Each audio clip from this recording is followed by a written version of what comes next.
ওরা বলল খুব ভালো অবস্থা, বন্যা টন্যা সব সেরে গেছে, ঝকঝকে রোদ এখন তানজিয়ারে। আপনি যদি একটু প্ল্যান করেন, কিছু অপশন ব্যবহার করেন, আপনি আপনার ভ্রমণের খরচকে অনেক কমিয়ে নিয়ে আসতে পারবেন। টেকনিক্যালি আমি আফ্রিকারই মানুষ। বহু বছর আগে ওর বাবা কঙ্গো থেকে পলিটিক্যাল রিফিউজি হয়ে সুইজারল্যান্ডে গেছিলেন। বাসা, হোটেল, রেস্টুরেন্ট, ফুটপাত সবখানে আমি মাটির পাত্রে রান্না করতে দেখেছি। ওরা খায়ও মাটির পাত্রে। 12টার মধ্যেই ভূপ্রকৃতি চেঞ্জ। কোন দিনের বিমান ভাড়া সবচেয়ে সস্তা পড়বে সেটা এআইকে জিজ্ঞেস করেছিলাম। এআই যেটা জানালো, ট্রাভেল এজেন্টকে ফোন করে দেখি সত্যিই তাই। আসসালামু আলাইকুম। আমি গত 2 সপ্তাহের জন্যে মরক্কো গেছিলাম। ফিরেছি যেদিন, সেদিনই মরক্কোতে রোজা শুরু হয়েছে। তাই ভাবলাম এবারের এপিসোডটা মরক্কোর রোজা, ইফতার, সেহরি ইত্যাদি নিয়ে করি। প্রথমেই বলি, আমি একজন ব্যাকপ্যাকার ট্রাভেলার। কম খরচে অফ ট্র্যাক ডেস্টিনেশনগুলো ঘুরে দেখা আমার একটা হবি। কাজকর্মের ব্যস্ততায় খুব বেশি যে হবিকে নিয়ে ছুটতে পারি তা না, কিন্তু সুযোগ পেলে এটা আমার সবচেয়ে মনপসন্দ কাজ। ট্যুরের প্ল্যান করতে, আয়োজন করতে, ভিসা প্রসেসিং করতে আমার খুব খুব ভালো লাগে।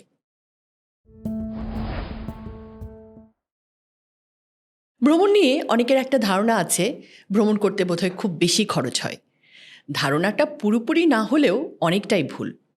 আমি বলবো না যে আজকের দিনে আপনি খুব সুলভে ট্যুর করতে পারবেন, কারণ কোভিডের পরে অন্য যে কোনো সময়ের তুলনায় বিমান ভাড়া এখন অনেক বেশি খরচে। তারপরেও আপনি যদি একটু প্ল্যান করেন, কিছু অপশন ব্যবহার করেন, আপনি আপনার ভ্রমণের খরচকে অনেক কমিয়ে নিয়ে আসতে পারবেন। আমি মরক্কো ট্যুরের কথাই বলি। বিমান ভাড়াটা বাদ দিলে 14 দিনে মরক্কোর 7-8টা ডেস্টিনেশনে থাকা, খাওয়া, ঘোরাঘুরি, সাইট সিইং, ইন্টারসিটি ট্রান্সপোর্ট সব মিলে আমার 50,000 টাকাও খরচ হয়নি। তবে সেসব নিয়ে আজকে আলোচনা করব না। আজকের আলোচনা মরক্কোর রোজা নিয়ে।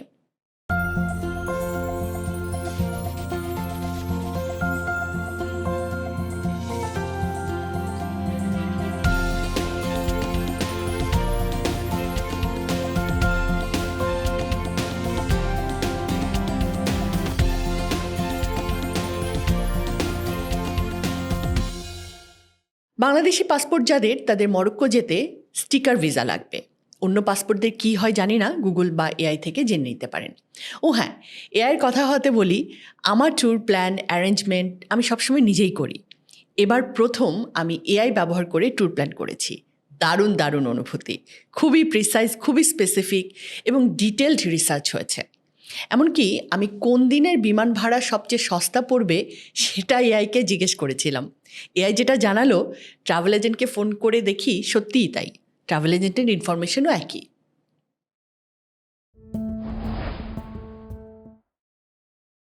মরক্কোতে আমি গিয়ে পৌঁছাই ফেব্রুয়ারির 5 তারিখে। ফেব্রুয়ারি মরক্কোর কোল্ডেস্ট মান্থ, মানে বছরের সবচেয়ে বেশি ঠান্ডা এই ফেব্রুয়ারিতেই পড়ে। আবার একই সাথে এটা তাদের ওয়েটেস্ট মান্থও, মানে এ মাসেই বৃষ্টি সবচেয়ে বেশি হয় মরক্কোতে। এটা যখন দেখলাম আমার একটু মন খারাপ হয়ে গেছিল, কারণ বৃষ্টির দেশের মানুষ হলেও ভ্রমণে বৃষ্টি আমার অপছন্দ। হাজার হাজার মাইল দূরের একটা জায়গায় যাব, বৃষ্টি যদি হয় তো কোথাও যাওয়া বের হওয়া বেশ ঝামেলার। আলহামদুলিল্লাহ, একমাত্র কাসাব্লাঙ্কার প্রথম দিন বাদে আর একদিনও বৃষ্টি আমার ট্যুরকে কোনো বিঘ্ন ঘটায়নি। যেটা হতো, আমি যখন যেখানে গিয়ে উপস্থিত হতাম, বৃষ্টিটা হয় তার আগের দিন হয়ে যেত, অথবা আমি সেই শহর ছেড়ে আসার পর হতো। আমার সফরের একদম শেষের দিকে আমার তানজিয়ারে যাওয়ার কথা। মরক্কানরা বলে তাঁজার। এটা হলো মরক্কোর একদম সুপার নর্থ একটা সিটি, এমনকি আফ্রিকা মহাদেশেরও সুপার নর্থ, যেখান থেকে জিব্রাল্টার প্রণালী দেখা যায়, স্পেন দেখা যায়। তানজিয়ারে যাওয়ার জন্য ট্রেনের টিকিট কাটতে গেলাম, কারণ আমি সাধারণত পুরো জার্নির টিকিটগুলো ওই দেশে নেমেই কেটে ফেলি। মরক্কান রেলওয়ের লোকেরা বলল তানজিয়ারে নাকি বন্যা হচ্ছে, এজন্য ওরা তানজিয়ারের আগাম কোনো ট্রেন টিকিট বিক্রি করছে না। মজার ব্যাপার, সময় কাটতে কাটতে যখন সত্যিই তানজিয়ারে যাওয়ার সময় হলো, বাস কাউন্টারে গিয়ে বললাম, তানজিয়ারের কী অবস্থা? ওরা বলল খুব ভালো অবস্থা, বন্যা টন্যা সব সেরে গেছে, ঝকঝকে রোদ এখন তানজিয়ারে, হ্যাভ আ নাইস জার্নি। সত্যিই তাই। আলহামদুলিল্লাহ, সবই স্বাভাবিক। কোনো বৃষ্টি, বাদলা, বন্যা কিচ্ছু নেই। ঝকমকে আকাশ আর ঝলমলে রোদ্দুর।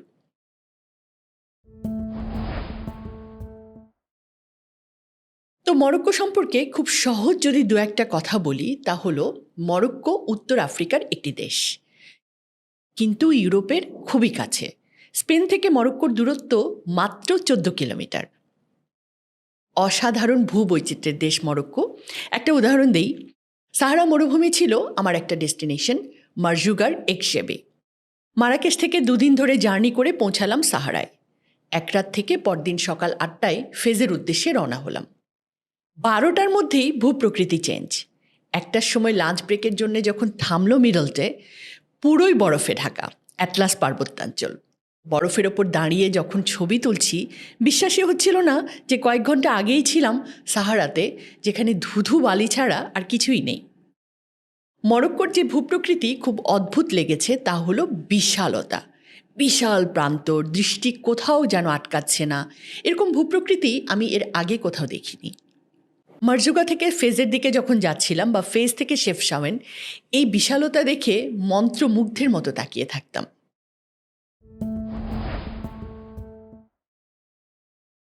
মরক্কোর ইফতার বা সেহরি আইটেম নিয়ে আলাপ করার আগে মরক্কোর খাবার দাবার নিয়ে কথা বলা দরকার। মরক্কোর খাবার মোস্টলি হেলদি। আমি 14 দিন মরক্কোতে ছিলাম। বড় বড় শহর বা জনপদ যেগুলোতে ঘুরেছি, সেখানে সেই অর্থে কোনো ফাস্টফুড বা প্রসেস ফুডের দোকানের ভিড় দেখিনি। মরক্কান কুজিনের একটা বড় বৈশিষ্ট্য হলো তাদের বেশিরভাগ খাবারই স্লো কুকড বা ধীরে রান্না, মানে অনেকটা সময় নিয়ে রান্না। মরক্কানদের একটা জনপ্রিয় খাবার হলো তাজিন, সবজি মাংসের একটা প্রিপারেশন, রুটি দিয়ে ওরা খায়। মরক্কোর ফেজ শহরে আমি যে গেস্ট হাউসে ছিলাম, সেখানকার স্টাফদের সাথে একবারই তাজিন রান্না করতে গিয়েছিলাম। বাবারে, রীতিমতো ধৈর্যের পরীক্ষা। তাজিনের ঝোল হবে যে টমেটো পেস্ট দিয়ে, সেই পেস্টটি সিমার করা হলো পাক্কা 1 ঘন্টা ধরে। আমি চিন্তা করলাম এতক্ষণে আমরা কাটাকুটি করে রান্না করে খেয়ে খাবার হজমও করে ফেলি। তো প্রথমে তো টমেটো পেস্ট সিমার করা হলো, মানে অল্প আঁচে ওটাকে সেদ্ধ করা হলো। এরপর দেয়া হলো মাংস। এই মাংসই অল্প আঁচে সেদ্ধ হলো প্রায় 2 ঘন্টা ধরে। এর এক ফাঁকে দেয়া হলো কয়েক ধরনের সবজি, আলু, বেগুন, জুকিনি, কখনো কখনো বাঁধাকপি। সন্ধ্যা 7টায় রান্না চড়ানো হয়েছিল, ডিনার করেছি রাত 11টায়। বোঝেন অবস্থা। পরে আমি গুগল করে দেখলাম স্লো কুকড রান্না সাংঘাতিক স্বাস্থ্যসম্মত। সহজ পাচ্য তো হয়ই, সেই সাথে খাবারের পুষ্টি ভালোভাবে শোষিত হয়। মশলার তেলটা ধীরে ধীরে বের হয়, ফলে খাবারের স্বাদ হয় ন্যাচারাল কিন্তু সুস্বাদু। মরক্কোতে 14 দিনে তাজিন খাওয়া হয়েছে অনেকবার। দেখতে খুব সাদামাটা, সাদা সাদা, মনে হয় যেন তেল মশলা কম, কিন্তু স্বাদে কোনো কমতি মনে হয়নি কখনো। সেটা ফুটপাতের দোকানেই খাই আর 5 স্টার হোটেলে। তাছাড়া পড়লাম স্লো কুকড খাবার গাট হেলথের জন্যেও খুব ভালো। পুষ্টিবিজ্ঞানীদের আলোচনা তো জানেন, গাট হেলথকে তারা খুবই গুরুত্ব দেন।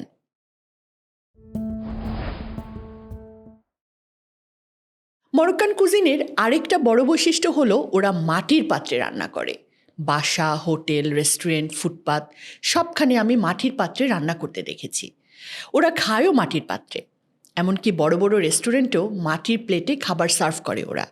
মানে ঐতিহ্যটাই ওদের আভিজাত্য। মরক্কান কুজিনের আরেকটা বৈশিষ্ট্য হলো মরক্কান স্পাইসেস। ঝাল কম কিন্তু সুগন্ধি বেশি। আমি বাসার জন্য কিছু মরক্কান স্পাইস নিয়ে এসেছিলাম। ওগুলো দিয়ে বাসায় একদিন কাচ্চি রান্না করেছিল ওরা। ঘ্রাণ মনে হয় রাস্তা থেকেও পাওয়া যাচ্ছিল। আমি বাসার লোকজনকে বলছিলাম, যেভাবে তোমরা ঘ্রাণ ছোটাচ্ছ, ঘ্রাণ যত জায়গায় পৌঁছাবে তত জায়গায় কিন্তু খাবারও দিতে হবে।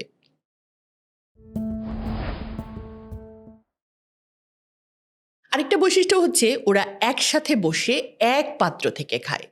সেটা হোটেলে বলেন, বাসায় বলেন, গেস্ট হাউসে বলেন। সাহারা মরুভূমিতে যাওয়ার আগের রাতে আমরা দাদিস ভ্যালি বলে একটা জায়গায় ছিলাম।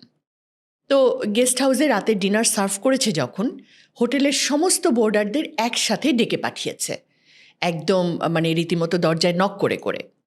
তো আমরা হুড়মুড় করে গেলাম নিচে, গিয়ে দেখি একসাথে 2টো টেবিল জোড়া দিয়ে চারপাশে সোফা পেতে রেখেছে। 12-14 জন মানুষ, কিন্তু তাজিনের হাঁড়ি মাত্র 2টো। আমার প্রথমে একটু অস্বস্তি হচ্ছিল, এই একটা থেকে খেতে হবে, কিন্তু দেখলাম সবাই খাচ্ছে। সুইজারল্যান্ডের কিছু ছেলে মেয়ে, ব্রাজিলের কয়েকজন, পর্তুগালের একজন, তার সাথে অবশ্য আমাদের আগেই বন্ধুত্ব হয়ে গেছিল। কিছুক্ষণের মধ্যেই মনে হলো আমরা না জানি কতদিন ধরে একজন আরেকজনকে চিনি।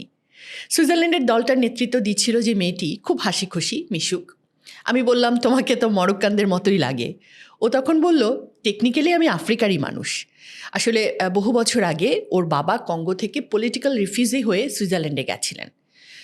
মেয়েটি বলছিল, আমার বাবা তারপর আমার মাকে বিয়ে করেন, আমার জন্ম হয়। তবে প্রথমবারের মতো আমি এবছর কঙ্গো যাব আমার বাবার পরিবারের সাথে দেখা করতে।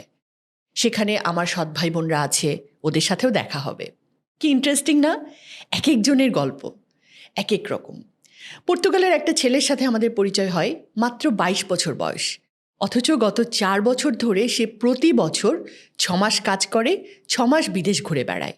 এই বয়সেই তার 16-17টা দেশ দেখা হয়ে গেছে। কথা বলে বুঝলাম, পর্তুগালে সে যে খুব বড় লোকের ছেলে বা খুব বড় কোনো কাজ করে তাও না, লাইফ সেভার। মানে সি বিচে পর্যটকরা যদি সমুদ্রে ডুবে যেতে নেয়, তাদেরকে বাঁচাতে এগিয়ে যায় যে লোকেরা, এই পেশাটার নাম হচ্ছে লাইফ সেভার। তো মিগুয়েল খুব ভালো একজন সার্ফার, মরক্কোতে এসেছে সার্ফিং করতে।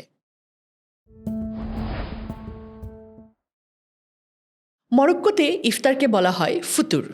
ইফতারের ঠিক আগ মুহূর্তে রাস্তাঘাট একদম ফাঁকা হয়ে যায়, অনেকটা আমাদেরই মতো।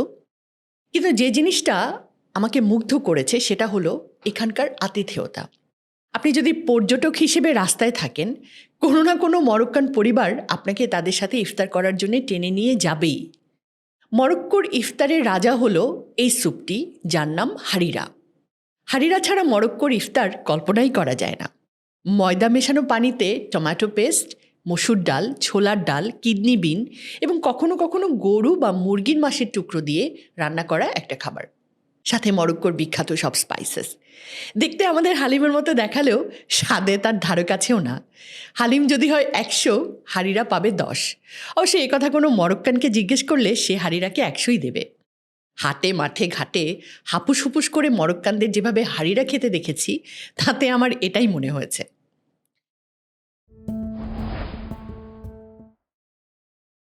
খেজুর ও দুধ।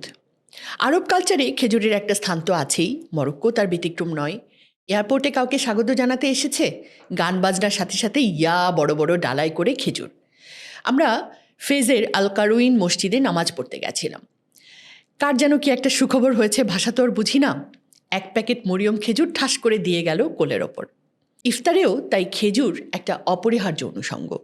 সাথে থাকে 1 গ্লাস ফ্রেশ দুধ। সেবাকিয়া, এটা একটা বিশেষ মিষ্টি যা তিল এবং মধু দিয়ে তৈরি করা হয়। হারিরার নোনতা স্বাদের সাথে এই মিষ্টির কম্বিনেশনটা খুব ভালোই যায়। এমসেমেন, এই এমসেমেন নিয়ে খুব মজা হয়েছে। এটা রোজা শুরুর আগের কথা। আমরা মারাকেশে, সেটা আমাদের প্রথম দিন। সকালবেলা প্রচণ্ড খিদে পেয়েছে, মরক্কান খাবার খেতে খেতে ক্লান্ত। মনে হচ্ছিল গরম গরম পরোটা আর ডিম ভাজা খেতে পারলে বেশ ভালোই লাগতো। তো মনে হতেই এপাশ ওপাশ তাকাতে লাগলাম। হঠাৎ করে কোনার একটা দোকানে চোখ পড়ল, দেখি রান্নাঘরে গরম গরম পরোটা ভাজছে মহিলারা। মরক্কো রেস্টুরেন্টগুলোর একটা অদ্ভুত ব্যাপার, বিশেষত মারাকেশে, তারা খাবারের কোনো ডিসপ্লে করে না। জিজ্ঞেস করলে বলবে যে আছে অথবা নাই, হয়তোবা চা কফি দেয় এরা, কিন্তু রেস্টুরেন্টের কোথাও তাকিয়ে আপনি বুঝবেনই না যে তারা কি চা কফি সার্ভ করে নাকি করে না। যা হোক, ওদেরকে ইশারা ইঙ্গিত করে অনেক রকমে বুঝিয়ে বললাম যে আমরা নাস্তা খুঁজছি। তো তখন ওরা দেখালো এই এমসেমেন, মানে পরোটা।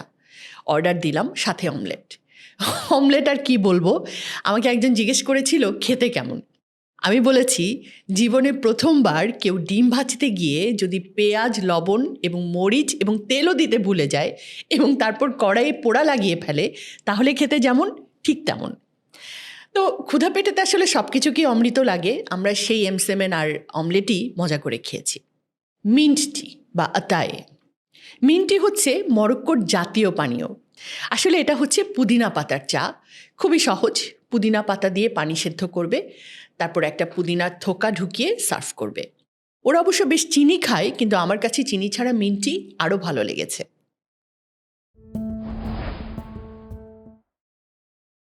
সেহরিকে মরক্কানরা সুহুর বলে।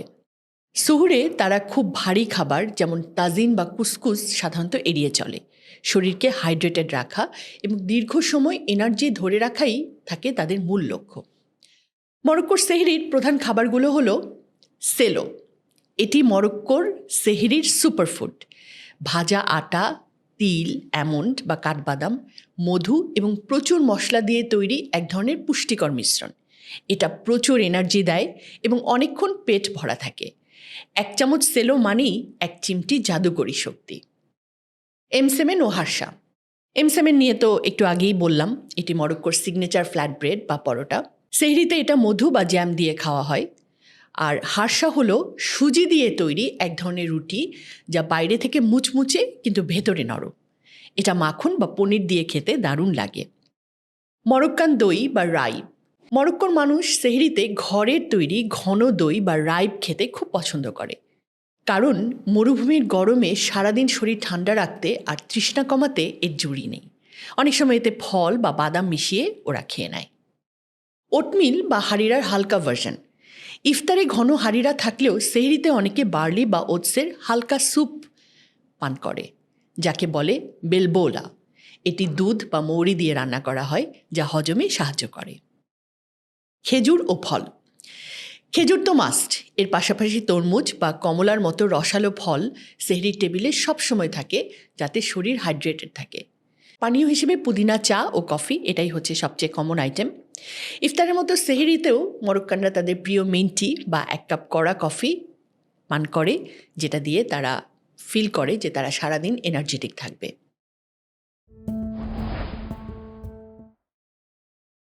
মরক্কো উত্তর আফ্রিকার এক দেশ হলেও মুসলিম সংস্কৃতির কারণে তাদের অনেক কিছুই আমার কাছে অনেক সিমিলার লেগেছে। তাদের উষ্ণতা, বিনয়, আতিথেয়তা খুবই মুগ্ধ করেছে। আর জীবনে কখনো মরক্কো যাওয়া হবে কিনা জানি না, কিন্তু এই স্মৃতি মনে থাকবে চিরকাল। দর্শক, আপনারা জানাবেন মরক্কোর এই ইফতার ও সেহরি আইটেমগুলোর মধ্যে কোন খাবারটা আপনার কাছে বেশি আকর্ষণীয় লেগেছে। আর আজকাল তো ইন্টারন্যাশনালাইজেশনের যুগ, যে কোনো কিছুই এখন যে কোনো জায়গায় করা পসিবল। আপনার ভালো লাগলে বাসায় রান্না ট্রাই করেও দেখতে পারেন। আজকে শেষ করছি, ভালো থাকবেন। আসসালামু আলাইকুম।